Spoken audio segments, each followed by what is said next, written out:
Hello, I'm Nicola Martin. I'm the Professor of Social Justice and Inclusive Education at London South Bank University here, where we've hosted this event today. And I just want to say a big thank you to everybody involved in the conference that's been going on since 7 o'clock this morning, practically. I think it's been a really big success, and we've sort of gone from all the way through the Innovate event into the third annual disability lecture, which I'm going to introduce now. So big thank you to everybody involved in earlier today and for sticking with it for such a long event. But it's really pragmatically that we organise the event like this, because it works better for catering, it's hard to get rooms, etc. So I'm just going to introduce our speaker, who's giving the third annual disability lecture. This is part of a series of events run by the Building Future Communities Research Centre, and I lead that research centre. And the aim of it, the philosophy underpinning it is nothing about us without us. And it's all about citizen engagement, participatory research leading to real world impact. And within Building Future Communities, we have strands of activity, one of which is all around universal design for learning, encompassing the disabled student commitment, which you've already heard about today. Another one is about marginalised researchers, so this might ring some bells with some people. We're currently looking into research about the inclusive doctoral journey for people who might experience barriers at any stage in the doctoral journey, right from being put off doing a doctorate in the first place through what happens in the viva and after the viva. And we've got another group called CADS, Critical Autism and Disability, which you may be aware of because that's been going for a very, very long time. So Building Future Communities holds events like this, including the annual disability lecture. The first one, we had Stephen Unwin, who is our writer in residence for CADS, who talked about learning disability and beyond the label of learning disability, beyond diagnosis.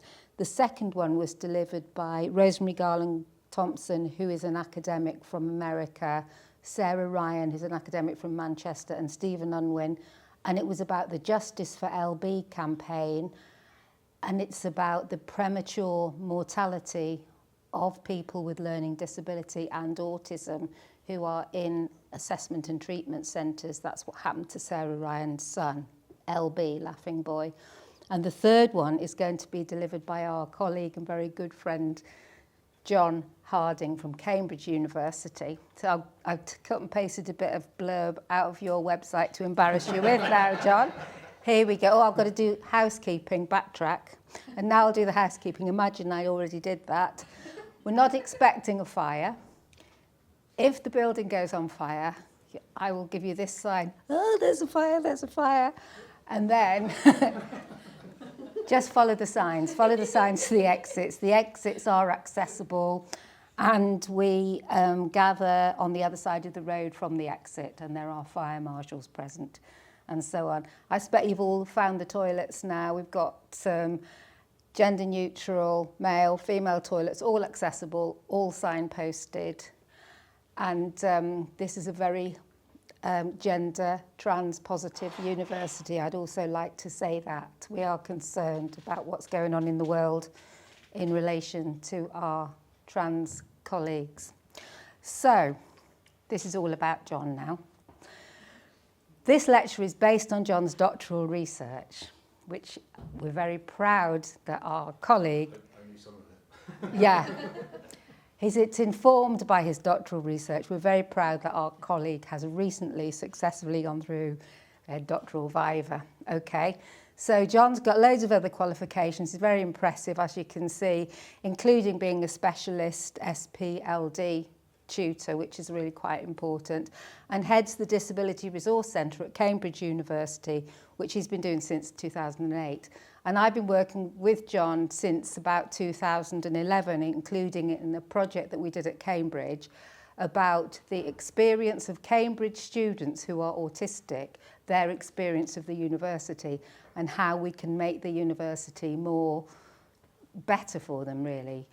That project is in the process of being developed further because it's more than 10 years later, and it sort of leaks out across the sector as well in terms of influence, if you like. So he runs the service which supports disabled students at Cambridge, but also works a lot with the National Association of Disability Practitioners. I think everybody in this room knows about NADP, but it's the professional association for people who work in disability equality and post-compulsory education, which includes professional services colleagues, academics, researchers, everybody concerned with this agenda. And John's had a long history of working closely with NADP, which is absolutely a voluntary role, and it's definitely work for, not for financial reward, just for reward in your own heart. So he's been doing this for over 20 years, and he worked in further education before that. So you've got quite a background in the sector of post-compulsory education, not just the rarefied atmosphere of the University of Cambridge, which actually has an excellent disability service, I would say, in my experience. So that's a little bit about NADP. NADP also has the Journal of Inclusive Practice in Further and Higher Education, which we really want you to think about in terms of publishing your own practitioner-based research very often, because we all feel very strongly that any research about the student experience is incomplete if it doesn't include professional services colleagues who have an overview of the university, which academics don't necessarily have that broad overview. They're much more concentrated in their own bit of the university. Obviously, student voice is crucial, and academics and researchers working together. So think about NADP's journal, and NADP has a conference coming up in July, and we have the CEO of NADP here, and is Sarah still here? Yeah. Oh yeah, and the chair, it's June, yeah, June the what? 19th and 20th. Yeah, 19th and 20th, I should know I'm going. Anyway, NADP is very involved in the work around the disabled student commitment, as is London South Bank University. And I'm sort of eking this out a little bit because I'm hoping that Deborah Johnson, Professor Deborah Johnson, who's our acting Vice-Chancellor, who is the sector lead for the disabled student commitment, is going to burst through the door and give us 5 minutes of her precious time around the disabled student commitment. But there's lots and lots of information about it on the NADP website, and it's also been spoken about today. So that's a little bit about NADP. This is the title of John's talk, From Reasonable Adjustments to Inclusive Practice, the Undiscovered Country. What is the future of university disability services? In a minute, I'll hand over to John, but I want to tell you as well about the book that we've just produced.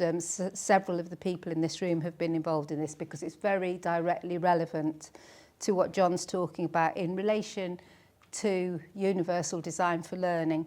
So this book, we wanted our publishers to be here, but unfortunately they couldn't be here. This has been co-produced with about 12 colleagues from professional services who are students and who are academics at various universities, but mostly at London South Bank University. So it's Universal Design for Learning, a Critical Approach. It's just come out. The essential text translates UDL principles into research-informed inclusive practice which celebrates diversity. And we consider UDL from various perspectives, not limited to the UK Equality Act protected characteristics, because one of the things we argue is socio-economic status is a real factor in terms of access to further and higher education. Digital exclusion is a big problem. Being first in the family to go to university means that you can come to university with less well equipped to understand how it's all supposed to work. So all that stuff about social capital, etc., we look at in the book.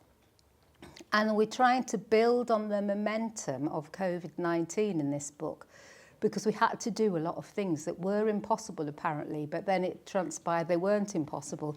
So we want to really develop the momentum from COVID-19, which is something that we argue through the book. So this is some sample chapters about disabled students, as you'd expect. UDL in terms of policies and procedures, things about leadership from the top, embedding it through everything we do. This one, different learners, different places, different circumstances, particularly focuses on being first in the family to go to university. Practical concerns of minority ethnic students, students' voice and the awarding gap.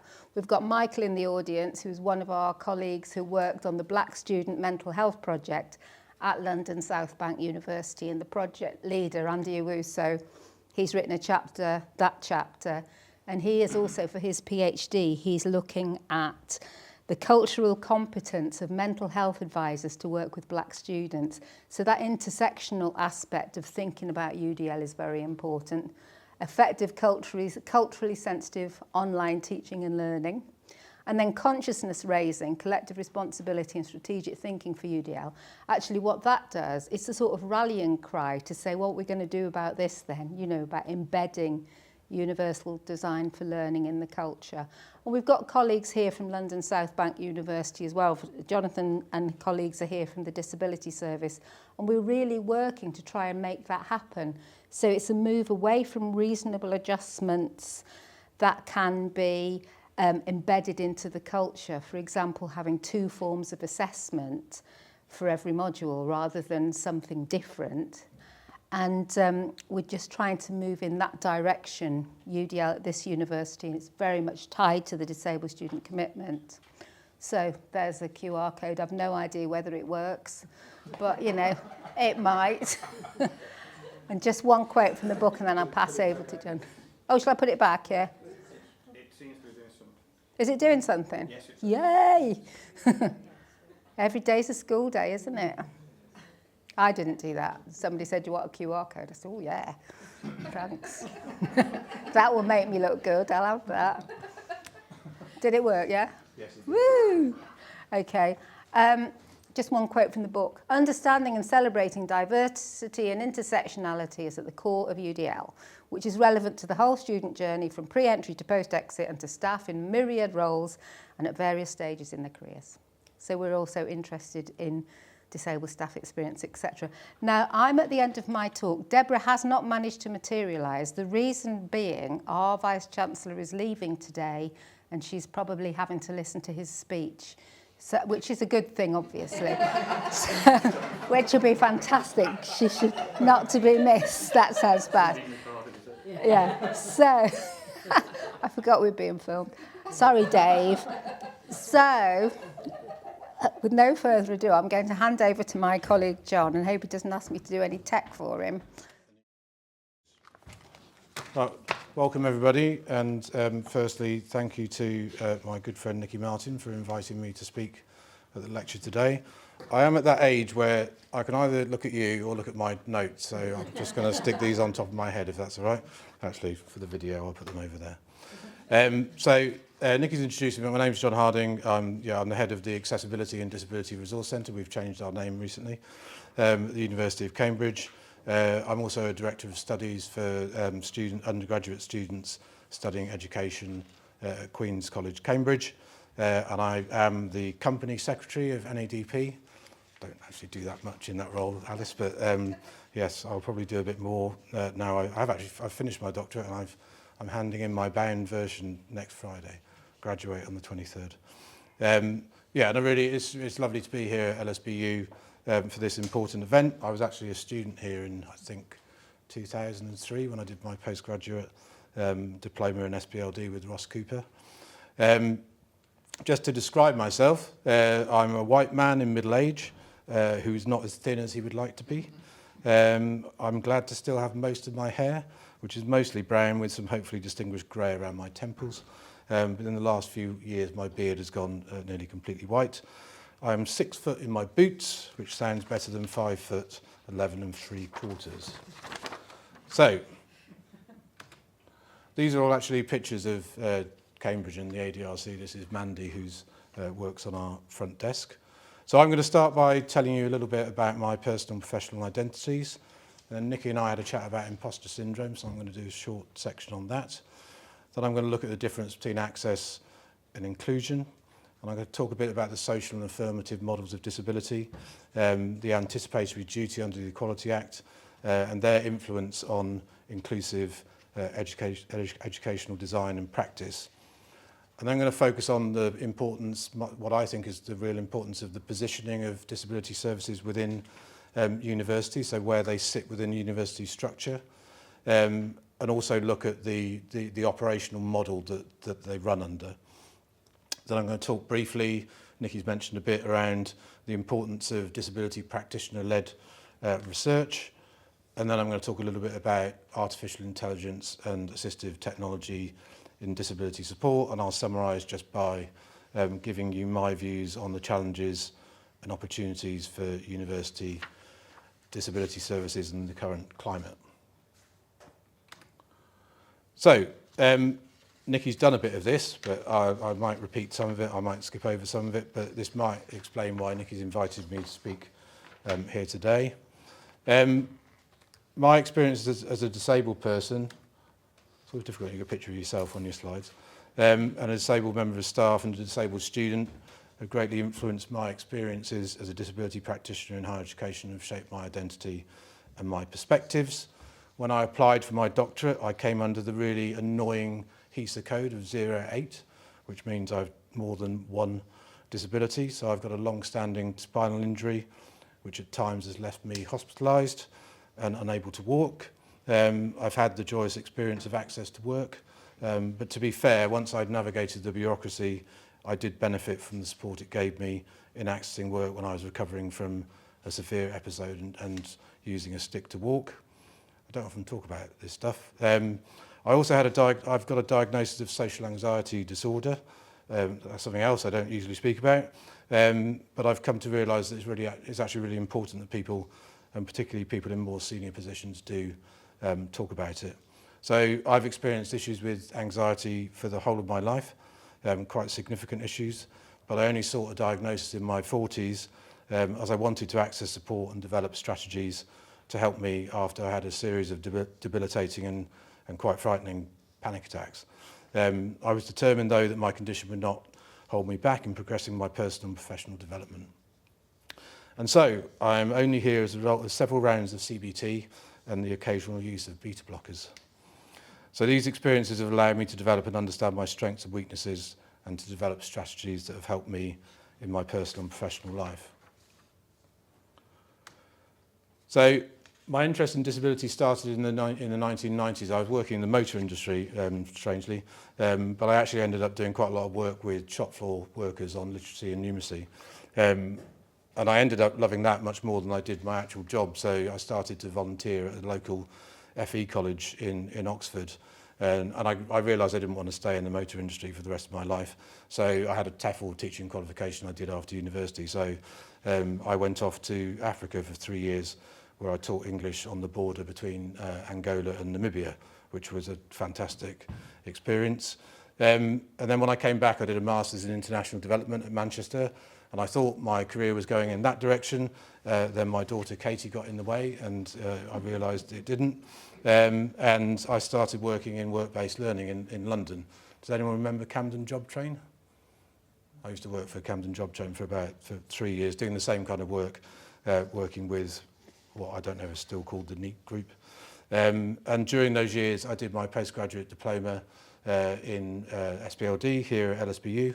I did my PGC in adult literacy at the Institute of Education. And then things were, I was at Barnet College I was a learning support manager. It was ticking along quite nicely. And then I saw the advert for the post in Cambridge, and I thought, well, that sounds like what I'm doing here at Barnet. It'll be a nice place for an interview. And so I applied. And so when I went for the interview, it was an interesting introduction to Cambridge. So I was given a paper copy of a map, and at that stage my department sat within the HR structure in the E&D team. And the map they'd given me had the cross for the building that I was going to be interviewed in on the wrong side of the road, so I was lost. So I was walking on Trumpeting Street in Cambridge, and I thought, well, I'll go into a college because they'll know where this is.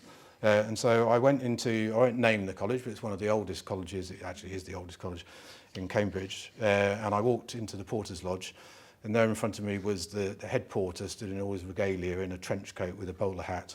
And I said, oh, hello, I hope you can help me. I'm looking for equality and diversity. And he said, you won't find any of that here. but that was 17 years ago, and there's one Cambridge colleague, and things have developed, and there are some really good examples of inclusive practice at Cambridge. I promise you for the video if my bosses watch this. But yes, that was an interesting start. So, but I'm still in the same place. I'm still in the same role. I wouldn't be if I didn't think there were challenges there, and there were things that had developed over that period of time. It's great been do a lot of. It was actually 2009, Nikki, we started that project. So after about 7 years, I felt a bit more confident in the role, and I thought I wanted to do a bit more work sort of in the wider sector. So I'd done some work with the NADP board when David Willett stood up in 2014 and announced modernisation, we all know what that means, of DSAs. I worked with the board on the judicial review, and the next year I put myself forward to be a director, and I was elected as a director, and I was a director for 5 years. For the last 5 years, I've worked as an advisor for the board of NADP, working with the amazing Paddy Turner and the NADP office staff and others in running the NADP accreditation scheme, which helps disability practitioners across the sector get recognition for their skills and expertise, and that's been a hugely rewarding piece of work. And as I said before, I'm now allegedly company secretary. So I also serve on the Office for Students Expert Disability panel. I was in their meeting this morning with Deborah Johnson, and I also work with Deborah and others on the Disabled Student Commitment Partnership Group. So Nikki tried to get me to do the EdD here, but I couldn't. The travel was the only reason that I didn't. So I did it at Cambridge, at the Faculty of Education there. I started it in 2016. The pandemic rather got in the way, and I finished last year. But you never finished, are you? I've nearly actually finished this month. And the focus of my research, as Nikki has said, it was on technology, the role of technology in developing inclusive education, with a particular focus on lecture recording and disabled students. So you can see that my career was completely planned from the start. Right. Imposter syndrome. Nikki and I were at a meeting of the NADP board a couple of months ago, and we were talking about imposter syndrome, and we were talking about how it's important that people really talk about this, particularly if people are in more senior positions. So, so here goes. This is my dog, Molly. So when she was a puppy, and when she's overwhelmed, she puts her paws in front of her eyes. She still does it now. And I felt quite a lot like this when I went to Cambridge for the first time. It was quite a culture shock, as my interview story probably shows you, and I didn't feel as confident as I would have liked. One example is I'd go to meetings with senior academics, and they'd say, oh, where have you come from? And I'd say Barnet College. And you could see that second where we're going through the list of Oxford and Cambridge colleges, thinking, that's not one of them. So it was quite a daunting experience, and still can be sometimes. So as you know, imposter syndrome refers to persistent feelings of self-doubt and inadequacy despite evident success, and it can affect anyone, regardless of their background. But disabled students, I think, in higher education may experience intensified imposter syndrome due to systemic barriers, lack of representation, internalised ableism, and these feelings can negatively impact their academic performance, leading to overcompensation, reluctance to seek help, and self-doubt despite clear achievements. Also, inaccessible environments, inconsistent application of adjustments, and social exclusion can deepen their sense of not belonging. Altogether, this can be damaging to mental health, well-being and confidence, making it harder to thrive and fully participate in academic life. And university staff, I think particularly early career academics, disabled staff, or those from underrepresented backgrounds can experience imposter syndrome when they are navigating competitive, high-pressure environments. They may feel they don't belong or haven't truly earned their roles despite clear qualifications and achievements. This can lead to overworking, burnout, reluctance to pursue promotions or speak up in meetings, and anxiety about being found out. And I have felt all of those things at one point or another. Sometimes I feel like this. This is Molly when she's feeling a bit more confident. So it's a picture of Molly, the dog, looking confident over the back of a sofa. She is very cute. So what can we do as leaders and practitioners? I think it's really important to try and create environments where staff and students feel safe discussing their challenges by promoting openness, honesty, empathy and peer support. It's also important for senior staff to recognise and talk about their own self-doubt, which I'm doing now and feeling now. And this can help to reduce stigma. And sharing personal experiences can show others they're not alone and that growth often includes uncertainty. So I've always tried, and I know many of the people in this room try to build a culture where everybody feels seen, included and appreciated, and how that can help develop confidence. We should also regularly celebrate contributions, effort and progress and not just outcomes. And feedback is essential to help people develop, but it should be constructive. Furthermore, facilitating access to training and personal and professional development opportunities, mentorship and peer learning can build confidence and help staff and students feel more capable and empowered. So that's a bit you asked me to do, yes. So I'm going to go on to access and inclusion and the important difference between these two terms. So for disabled students, access means having equitable opportunities to enter higher education, and this includes accessible application and admissions processes, clear information about support services, and the removal of physical, digital or procedural barriers to getting in. But inclusion means ensuring that once disabled students are admitted, they are fully supported to participate, engage and succeed. This means accessible teaching and learning environments, inclusive educational policies and practices, disability-aware staff, and adjustments where required that meet individual needs without stigma. So this figure, which is from my own institution, from Cambridge, shows a trend that's going to be familiar to probably all of you in the room. It shows the increase of disabled students disclosing, I don't like the term disclose, but it's on the graph, disclosing disability since 2006 to 2024. And for the benefit of anyone who can't see the slide, in 2006 we had 541 disabled students, and at the end of the academic year in July 2024 we had 6,337. So we went from about 2% of the student population to about 25%, and it's over 7,000 at Cambridge now, and that's the same in nearly every institution is at least above 20, and some even further. So, as we've already discussed, access is not the same as inclusion. And in many institutions and nationally, there's still a clear and significant awarding gap between disabled and non-disabled students. And this awarding gap was clearly evident in my own doctoral research findings.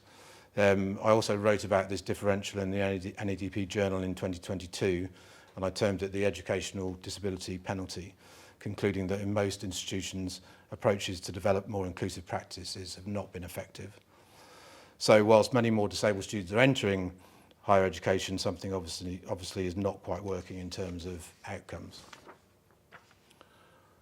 So I want to read this rather long quote from Victoria O'Donnell, as I think it describes well the approach which is applied in many institutions, which is sometimes described as inclusive practice.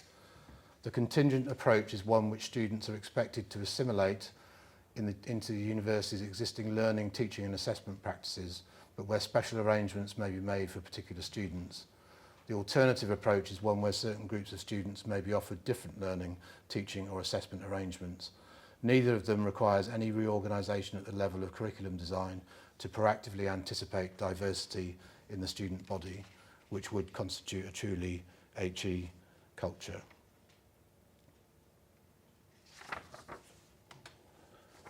And this is a diagram that a lot of you have probably seen this diagram before, but it's one where when we've used it in training for academic staff, they've really said that it actually got across the principles.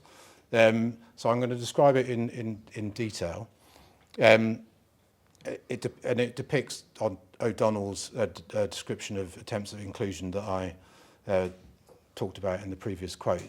So the first image in the bottom left, which is subtitled exclusion, is of a large circle within which all of the dots are green and all of the multicoloured dots are outside of the circle. So relating this to education, for me this represents the situation, say 30 years ago, where very few disabled students had access to higher education and they were effectively excluded. And this was published in 1998. The second image in the bottom middle, which is entitled Segregation, is one large circle within which all of the green dots are located and a smaller circle outside of it, which has all the multicoloured dots within it. So again, relating this to education, we could consider perhaps the physical environment. So this could represent the physical segregation that many disabled students used to experience. So for example, in Cambridge 25 years ago, any student with a mobility or physical impairment didn't live in college with their peers. They lived in a separate hostel. Educationally, if we think about assessment, this image could represent how disabled students are required sometimes to have a different mode of assessment from their non-disabled peers, as the standard mode of assessment is recognised as disadvantaging them. And this is what O'Donnell, in the previous quote, describes as the alternative model. So the third image in the bottom right is entitled Integration. It has a large circle containing all of the green dots, and then within that large circle is a small circle which holds all of the multicoloured dots. Keeping the physical example, we could think about the provision of ramps to allow access to lecture theatres or libraries. The entrance may be separate, but the student has got access. In the same way, following the assessment example, this could be analogous to making examination access arrangements to the standard mode of assessment. The disabled student sits the same exam, the same mode of assessment with adjustments to try and remove any disadvantage, not always successfully. This is what O'Donnell describes as the contingent model, where we try and squeeze disabled students within an existing system, even when we know it doesn't work for them. My view would be that if you need to adjust your processes and procedures for 20% of your students, then there's something wrong with your processes and procedures and not wrong with your students. So the final image in the top of the centre of the slide, which is entitled Inclusion, has the one large circle, and within the circle, the green dots and the multicoloured dots are mixed in together. So following the physical example, this could be equated to more university designed teaching spaces where all students, disabled and non-disabled, or whatever, use the same entrance, not a separate one, where there's level access, door automation, a range of seating options, and considerations of the widest possible range of users. And again, using the assessment analogy, this image could reflect the move to more diversified assessment models, following the principle of universal design for learning, where students non-disabled or disabled might have a choice of mode of assessment or the means of representation, which suits their particular requirements and presents the least possible disadvantage. And as this quote from a Higher Education Academy report in 2010 shows, the calls for the development of more inclusive pedagogical practices have been around for a long time. But as these same calls have come out in recent reports from the DFE in 2017, the OIA in 2017, the Office of Students in 2019, the Disabled Students Commission in 2022, Disabled Students UK in 2022, clearly progress is not being made, or not being made quickly enough or consistently. So the quote says, an inclusive approach necessitates a shift away from supporting specific student groups to a discrete set of policies or time-bound interventions towards equity considerations being embedded within all functions of the institution and treated as an ongoing process of quality enhancement. Making a shift of such magnitude requires cultural and systemic change at both the policy and practice levels. So that's a quote from 2010. But others have postulated, as I've just mentioned, that the reason for this lack of progress and a lack of impact is due to a misunderstanding of what inclusive practice means. So Swan Gibson said in 2015, inclusive policy, such as it was and is, endeavours to relocate disabled students into mainstream systems, and therefore a misunderstood and misrepresented form of inclusion is practiced in education. Inclusion becomes about attempts to induct that which is different into already established forms and dominant institutional cultures. And that was 2015. So why has there been such a difficulty in embedding inclusive practice? So in this next section, I want to briefly discuss the influence of the social and affirmative models of disability and the legal duties for universities under the Equality Act on approaches to the support of disabled students and the development of inclusive educational design.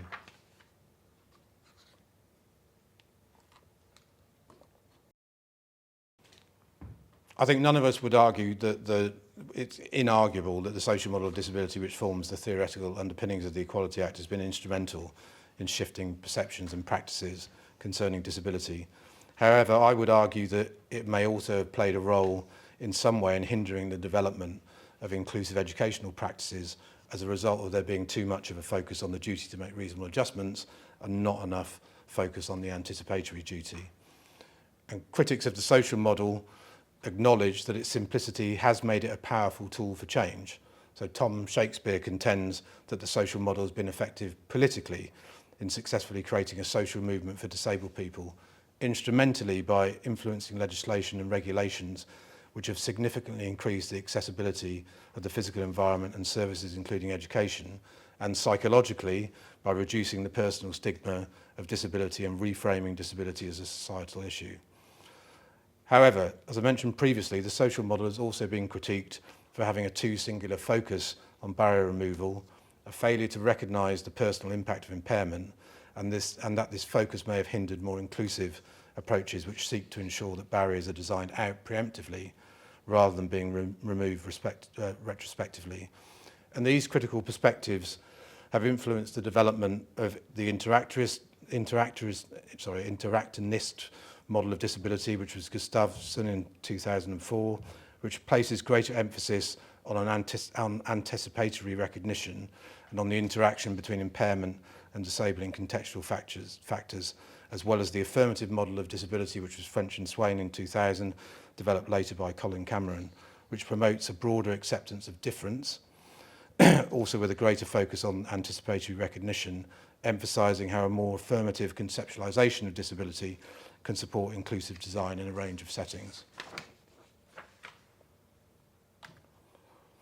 So, as disabled students' numbers rise year on year, the administrative processes to determine and communicate multiple recommendations for barrier removal or adjustments become unviable and ineffective, leading to poor educational experiences and outcomes for disabled students, overloaded disability practitioners and other professional services staff, and for administrative and academic staff in colleges, faculties and departments.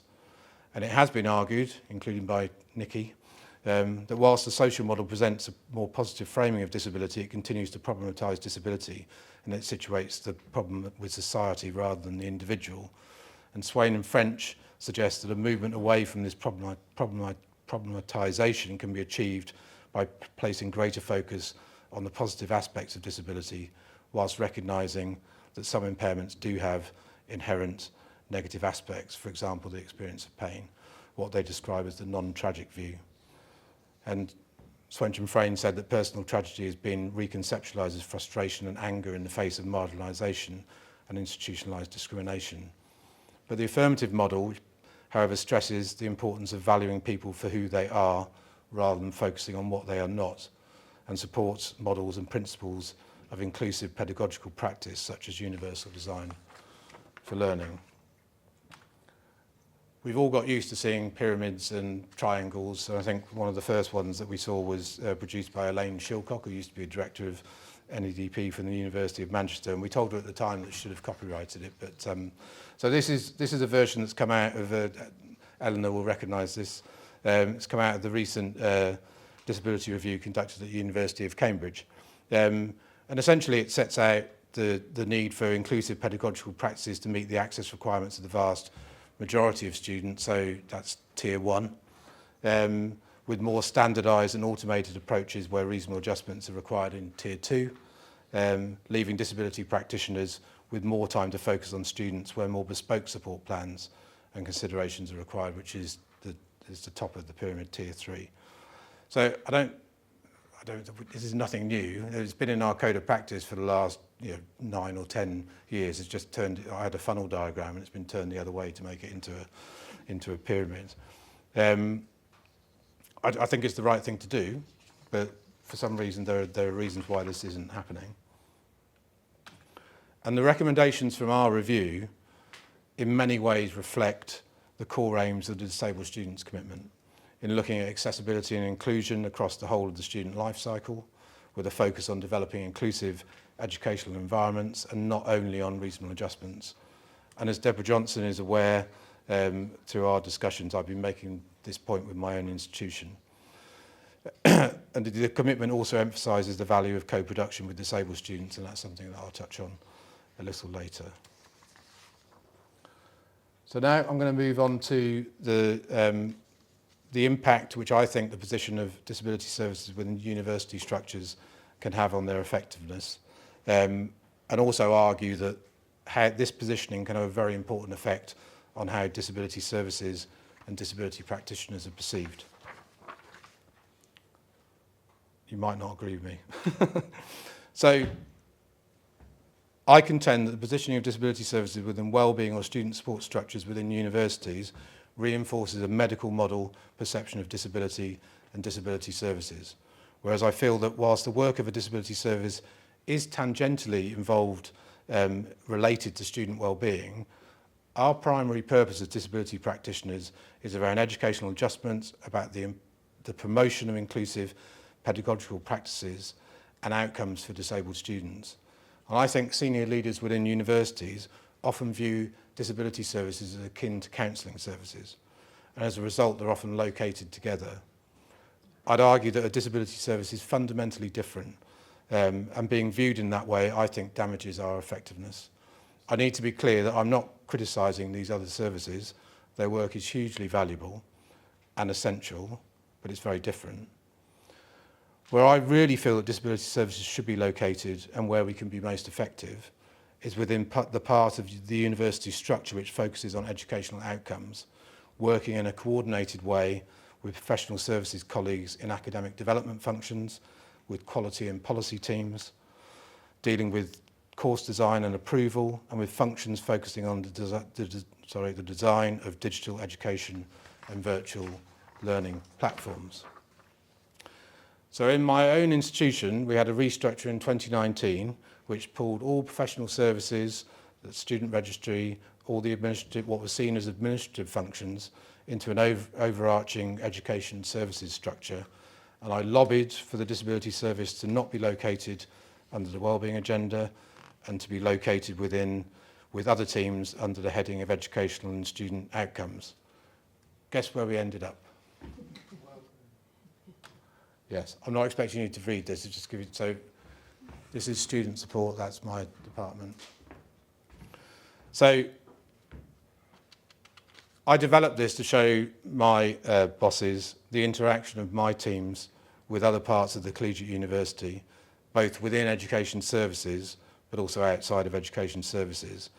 So the thicker the yellow line to the other services, the more direct working my teams have with other functions. The thinner black lines, which are here, tend to refer more to just either signposting or referral. So there is interaction between those teams, but there's not much cross-working at all. It tends to be the passing of information, a little bit more with the mental health advisors. And you'll see that the thicker lines tend to be pointed towards roles involved in admission or access within student administration, particularly the exams team and increasingly the complaints team, and with the purple section at the end, which is education and student outcomes. So outside of education services, our key connections are with departments and faculties, colleges, libraries and other university functions such as estates and IT. I'm assuming there's lots of disability practitioners here. You know our work touches most parts of an institution. But that shared working with other student support functions is minimal. The people leading and working in those services are all lovely. They're all dedicated professionals. It's just that our daily interactions are minimal. So I want to move on to where university, not just where university services, disability services sit within an organisation structure. I'd argue that equally, if not more importantly, the operational model the service is based on has an influence on how effective disability practitioners can be. So I'm going to look briefly at differences between centralised and embedded models of disability support. So something which I and others, so Hannah Balkin and Mike Ray have written about this recently. Mike Ray's a co-author of your book, Nikki. Have written about in academic journals is the way in which disability support is organised in universities can influence the successful development of inclusive pedagogical practices. And I think it can be argued that centralised disability services create separate or other processes for disabled students. They treat them aside from other students, and there's an overemphasis on reactive reasonable adjustments. There's also a risk that disability specialists in centralised structures can lack subject or discipline knowledge, and this in turn can mean that recommendations and support documents can be too generic and are not specific enough for them to be understood and implemented in context. Centralised services can also lead to a lack of direct communication and partnership working with academic staff, and a sense sometimes that the disability service is seen almost as the disability police issuing uncontextualised orders from the centre. Internal and external systems for disability support and funding also create these barriers by framing disability under a medicalised model.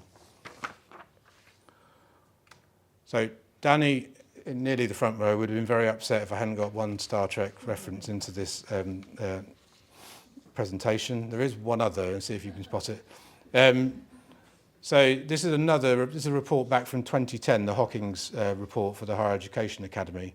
And what it suggested was that one of the most important factors in achieving progress in developing more inclusive pedagogical practices was academic staff understanding what inclusive practice meant in their own particular contexts, hence the quote.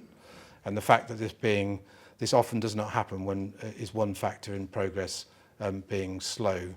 So the quote is, "Universal law is for lackeys, context is for kings." And it's from an episode of Star Trek Discovery. If you've seen me present before, there's usually at least one Star Trek reference. So, based on this concern about the effectiveness of existing operational models, and this is the model that my service operated under, and to a degree still does, just under 3 years ago, I put a proposal to Education Committee to change the way in which we allocated disabled student caseloads to my advisors to try and counter some of the barriers that I talked about on the previous slide. And the intention was to narrow the focus of advisors to specific discipline areas in order to promote this greater collaboration between disability specialists and academic staff, with the intention of building the discipline-based knowledge and competencies in the disability advisors and increasing the understanding for academic and support staff of the impact of a range of impairments in educational settings. Another aim was to really demonstrate how the principles of inclusive design could help both offset these disadvantages, but also help to reduce the number of recommendations for adjustments, with the aim of providing benefits to students, disability professionals and academic staff. And this diagram shows the way in which we changed the allocation of casework to advisors, so they're now only focused on students and staff within one school. And the evaluation we've run so far has shown a high level of satisfaction from disability and departmental staff. It's also demonstrated how partnership working and direct conversations has led to the production of more contextualised support documentation, which has helped to remove the need for so many individual adjustments. And our recent review has recommended extending this to develop an enhanced hub and spoke model. And the key issue there is going to be resourcing. At the moment, we've done this in 6 departments across 6 schools. But my colleague who works in my team, Dr. Helen Duncan, you may know, has recently published a grounded theory study with disabled students and academic staff at Cambridge, and that found that the hub and spoke operational model was seen to be the most effective.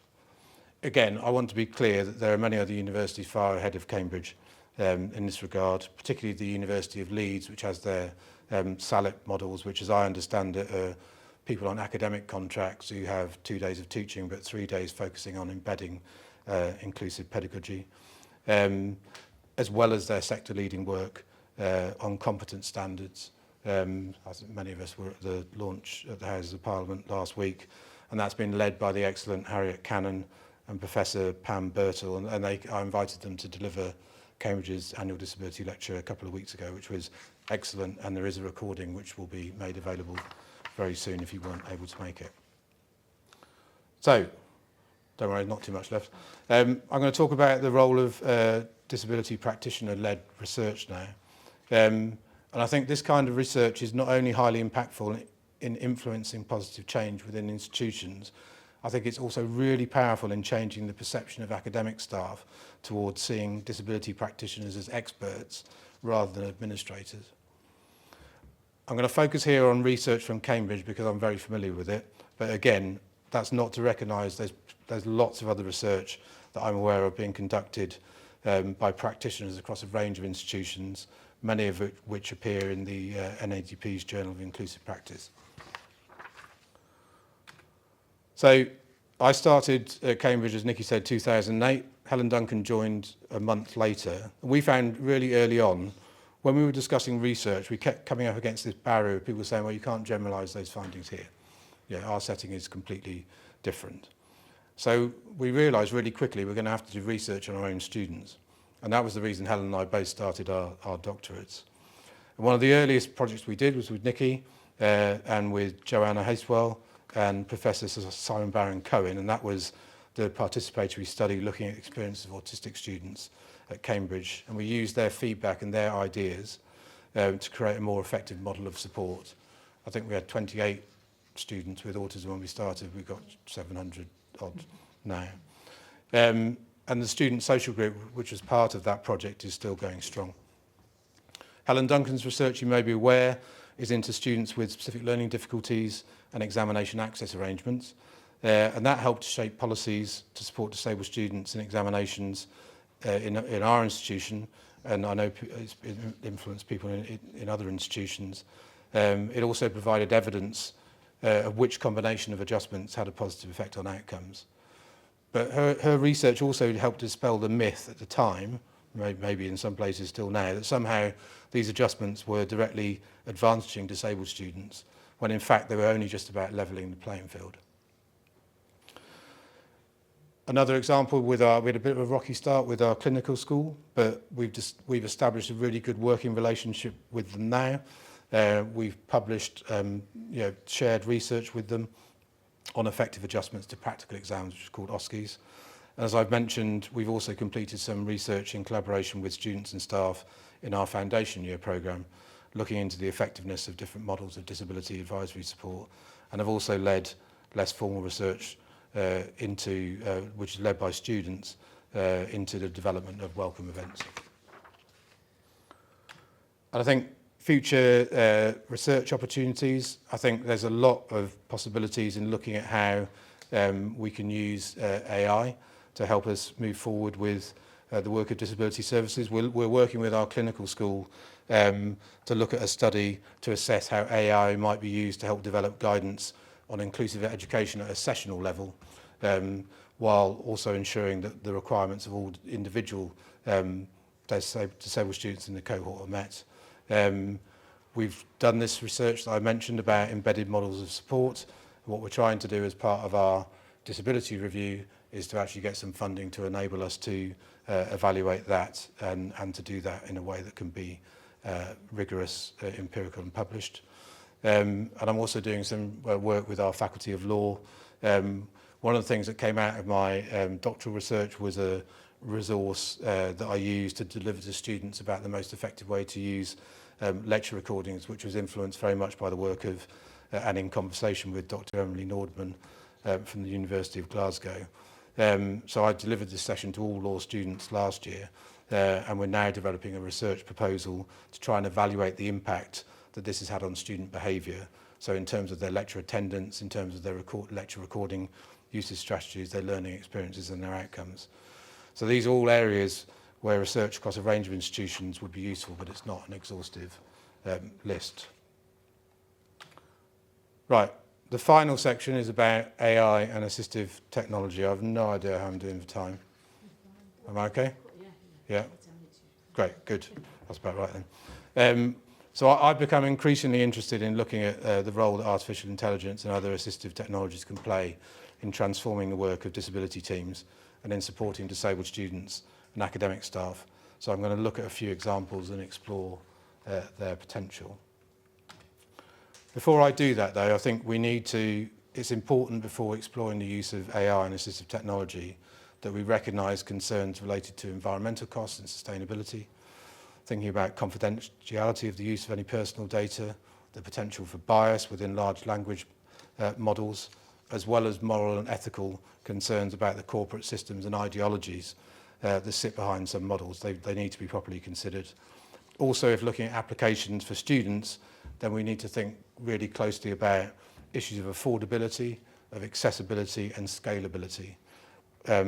Any solutions should not be exclusionary.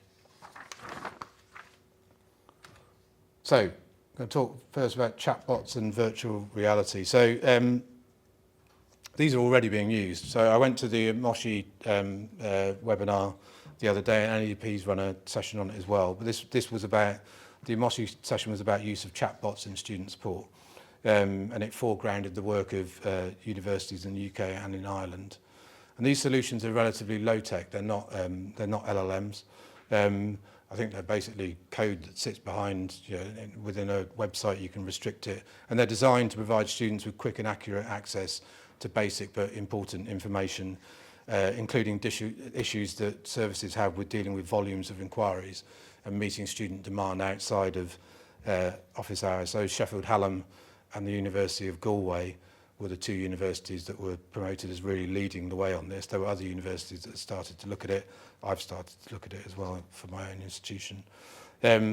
These solutions aren't designed to replace disability staff. I know there can be some concern about this sometimes, but it's more about how to deal with the volume of students we have and how to provide them with useful factual information more efficiently and effectively.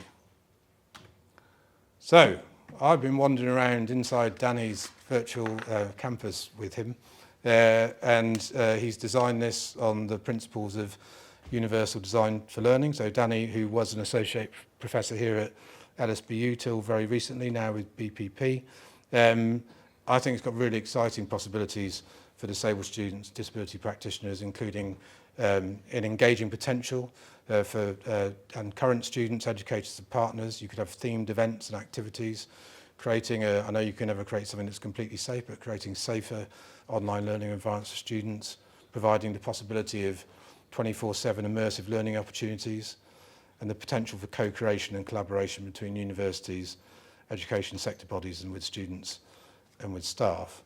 So Danny and I met up, we've met up twice now, but we realised we didn't take any screenshots first. Oh, Danny did, but I didn't. I'm just going to show you through a few, it's quick. So this is me, or my avatar. Danny's there, so I can see him, and that's his picture of me. And we're outside the entrance to the virtual campus as we wandered around. And then this is me, my avatar, next to an example of how the campus could be used by sector bodies. It's almost like my virtual holiday snaps. And then this is me. This is a poster that many of you will, it's an EDI, explaining concepts of EDI poster. So I'm inside the learning zone here, looking at this poster. So you can wander around the campus. There's lots of potential. You can go up. I did end up flying at one point. I'm not quite sure why. I think Alice got stuck behind a stairwell. And it's interactive as well. So this is a screenshot of me and Danny having a chat, discussing where to go next, and Danny wondering where I was because I'd wandered off. But it also, so you can do text chat, but you can also do video and voice calls between delegates. I think there's really a lot of potential here. And there's a separate area which you can go to, which is the auditorium, and that can facilitate synchronous or asynchronous events and presentations. So there's a lot of potential here. I'm not the expert in this, but I'm sure Danny would be able to answer any questions that you might have afterwards. So this guy is Chris MacDonald. So he's a behavioural scientist at Cambridge, and he explores sustainability and the use of technology in education at the Immersive Technology Lab at Lucy Cavendish College. So I've met him, he's developed a resource which is aimed at helping students and staff develop confidence in delivering public speaking and to help overcome glossophobia, which is a word I didn't know before. It's a fear of public speaking, which I've definitely got. His research findings, the full references at the end, they've demonstrated real significant improvements in all participants, including disabled students. And I think given the move to some institutions putting vivas in because they're concerned about AI and examinations, I think it could be quite an important tool. But I need to say, given the recent High Court ruling in the Aberhart case, it's really important to recognise that whilst we want to aim to develop these communication skills, there will be students who need to have reasonable adjustments for public speaking and giving presentations for a wide range of reasons. It's free. The software runs, there's a link on the slide, runs on any smartphone. If you actually got enough money to get a VR headset, it runs on that as well. The headset, Chris calls it a device mount. There's no technology in that at all. It just holds your phone.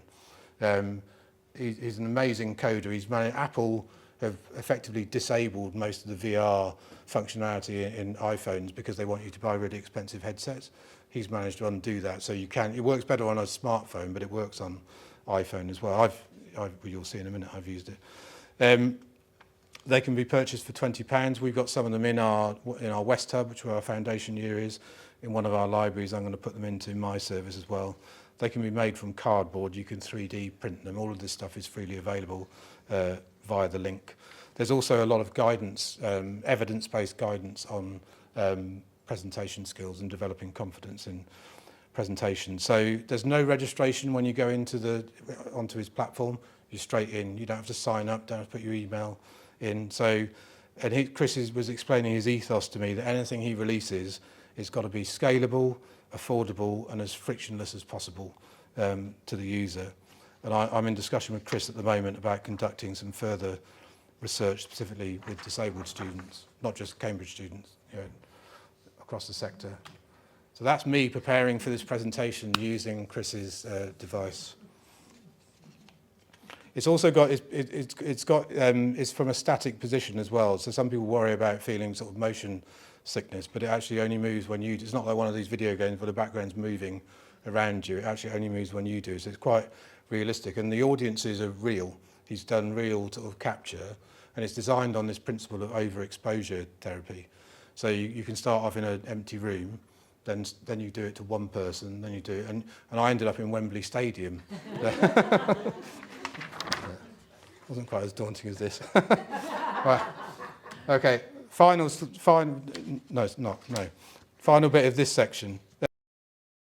This is about use of social robots and large language models. So I think it is a new frontier, not the final frontier, in disability support, and it's in its infancy, but it's moving fast. So I took part in some research recently led by Alva Michaelius. So she's from the Effective Intelligence and Robotics Laboratory at Cambridge. And this was a participatory empirical study exploring the potential of using social robots and large language models to support mediation and advocacy for disabled students in higher education. So, as I said, I've also been in discussion with our clinical school, and we're currently preparing a bid for research funding to look at using AI to produce sessional level guidance. So part of the motivation for this is just the issues of volume that we talked about earlier. So we're trying to find something where we could use a discrete LLM, so not something that's open, to look at whether you could input all the recommendations for disabled students in a particular class and produce a sessional guidance for the academic delivering it. Because the feedback we get, and which you almost get, is that academic staff are getting overloaded by the amount of documentation that they have to read. So it's really trying to find, is there a way you could take that all together so you are still actively supporting the individual students and they do still have individual documents, but you find a way that you can get those recommendations to create a sessional guide for the academics so they look at one thing rather than looking at 20 things or 50 things depending on the size of your class. I think these are really all exciting developments, but I'd just reiterate we do need to think about the concerns that I put up on the slide earlier. So I'm really getting near the end now. So, challenges and opportunities. So I'm going to conclude. I'm just going to summarise. There's only 2 more slides. My assessment of the challenges and opportunities facing disability practitioners. I think a key one that we're all experiencing is the current financial climate in HE, and that obviously makes attempts to change the status quo more difficult, with restructures, job losses, recruitment freezes having an impact in all institutions, including my own. So at the moment I've lost half my operations team and their posts are being held open for 6 months. These are the people who process all our incoming student information. So I think institutions need to have a conversation about what is core activity, particularly where you've got a statutory duty to do it. And these limited financial resources also force universities to prioritise certain programmes or initiatives over others, and that can impact on overall service delivery and development opportunities. Whilst I agree with Lord Addington's call to arms at the launch of Competent Standards Guide at the House of Parliament last time last week, I think it doesn't fully acknowledge the fact that many of us have been fighting for many things called for within the disabled student commitment for years. But as practitioners, we're not always in the right positions to get these issues to the top of the agenda within our institutions. However right we know we are, and despite being able to see and articulate the benefits, I've certainly found myself within that position many times. And practitioners are the people who have to be engaged in the work to develop new models, but they're often hindered by either having to manage huge caseloads or in managing services where staff are overloaded. And I think, if I'm honest, I think we need to rethink the excellent but separate initiatives such as the Mental Health Charter and the Disabled Students Commitment, thinking about how we can bring them into a consolidated approach based on the principles of inclusive practice. And I speak to colleagues across a range of institutions, and there's a sense that at higher level there's this charter fatigue is just another thing. And personally, I think the Disabled Students Commitment is great. I'm on the partnership group. And it pretty much describes, as I said before, the recommendations from my own institutional review. But I've not been able to get that traction, and I know others have had the same experience. I think 22 universities are signed up to the Disabled Student Commitment out of a possible, how many, 150, 60? I also think that there are changing attitudes to EDI in the States, and I think that risks influencing thinking in this country. And I think that has the potential to take progress and inclusive practice in the wrong direction. I hope not, but we all listen to the news. And I do think medical models such as DSA and processes around exam access arrangements that are based on evidence can hinder the development of inclusive practice. We all know the continuing modernisation of DSA is not improving the student experience. We talked about it in the OFS. Am I allowed to say what? Anyway, we talked about it in the OFS panel this morning, and lead times for students are getting longer, they're not getting shorter. Complaints are going up as well, but somehow the data is showing that student satisfaction has gone up, which I don't understand. I think that might be something to do with the methodology than anything else. And while we try and improve the experience and outcomes for disabled students, we also need to balance this with improving the working experiences of disability practitioners, many of whom are also disabled people. I think 75% of my team are disabled people. So, as I've discussed in this lecture, I strongly believe that we need to change the way in which disability services and disability practitioners are perceived by changing where disability services are located within university structures and changing the operational model. Greater connections and co-working with academics, academic development functions and blended learning services and IT teams as well as careers services can support this change.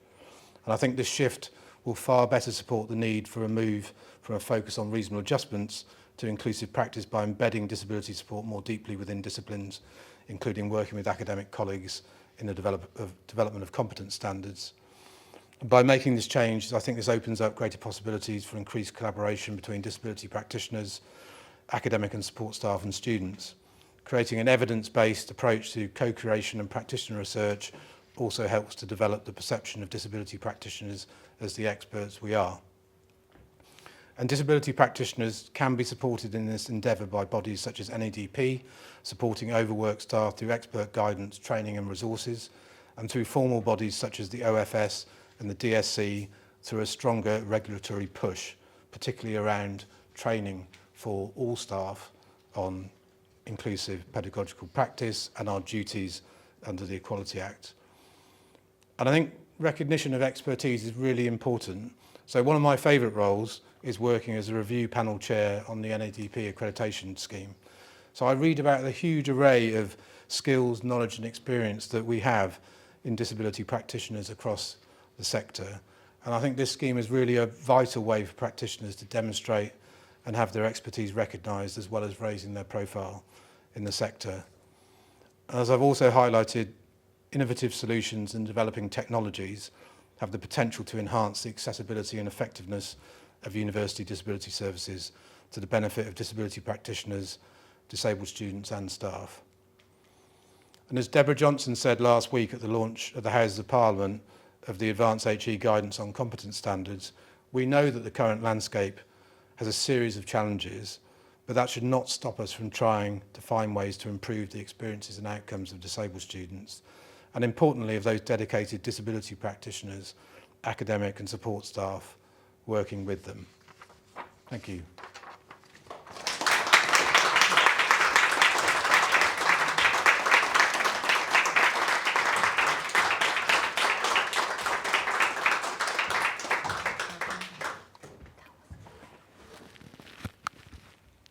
Thank you. I'll just hold this. Hi. Well, thank you, John. I thought that was absolutely brilliant. I really, really loved that. And I think the expertise amongst everybody concerned with the disabled student experience was really acknowledged in that presentation.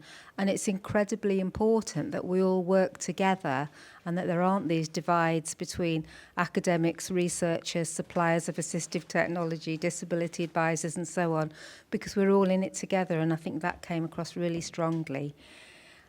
We've only got time for, I think, 3 questions. And if you can keep your questions as questions rather than speeches, that would be really fantastic, because we've got time to have a drink together and continue our conversations afterwards anyway.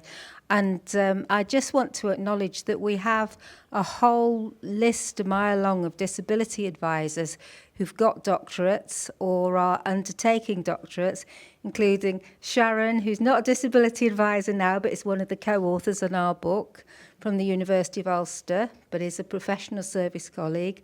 Alice, who's undertaking a doctorate here. Joe's also undertaking a doctorate here. John has got a doctorate. So, you know, our expertise, I think, has to be acknowledged in a really important way by academic colleagues so that we can disabuse people of the idea that the disability service are there to sort of fix problems. We're all in the same team. So I'll shut up now because we've only got time for 3 questions. And if you wait for the mic, that'd be great. Thank you.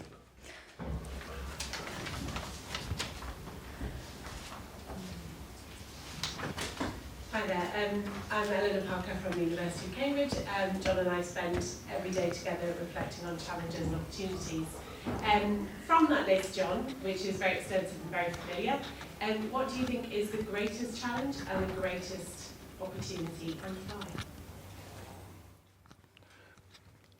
I think the greatest challenge at the moment is the financial pressures on institution, because the only people who can manage this change and push this change through are disability practitioners working with academic staff, and both of those communities are heavily overworked. So you need some, as you and I are trying to do at Cambridge, we're trying to find some additional resource to bring in so that we can pilot and implement the findings of our review. And I think in terms of opportunities, AI is really exciting. I think there's loads of opportunity there, but I think it's really about shifting the paradigm, changing the way in which disability practitioners work within institutions, the way they're located with institutions, and the way they work more closely with academic staff. I think that's possible without additional resource, but it won't be effective without it. It needs more resource than we've actually got. And yeah, we're experiencing that at Cambridge. I know from talking to my colleagues that the experiences in other institutions is a lot worse.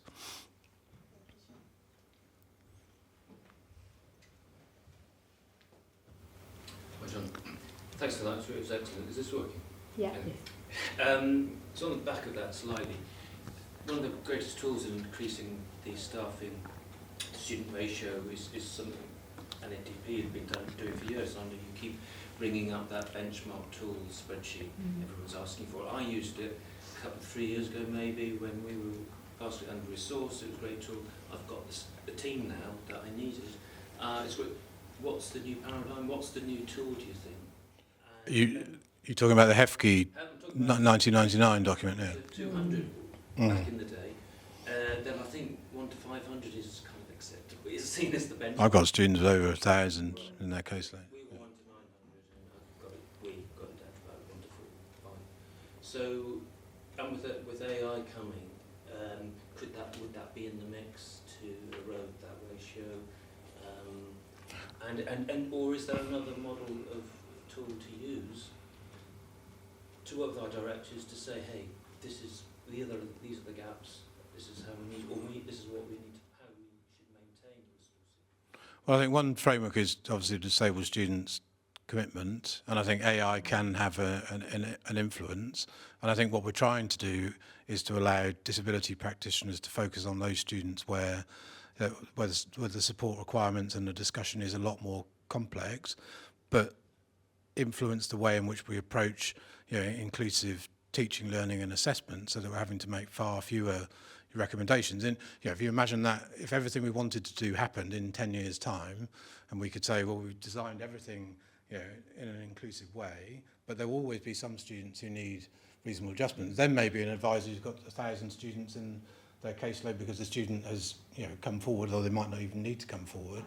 They might need not to focus on as many within their cohort. They're focusing really in on those students where you're having to make quite complex recommendations. So we're working with a student at the moment who has no functional sight in a subject that's quite tactile. So those are the kind of things where you want that specialism from the advisor to really come out. What you find is that advisor at the moment is trying to do that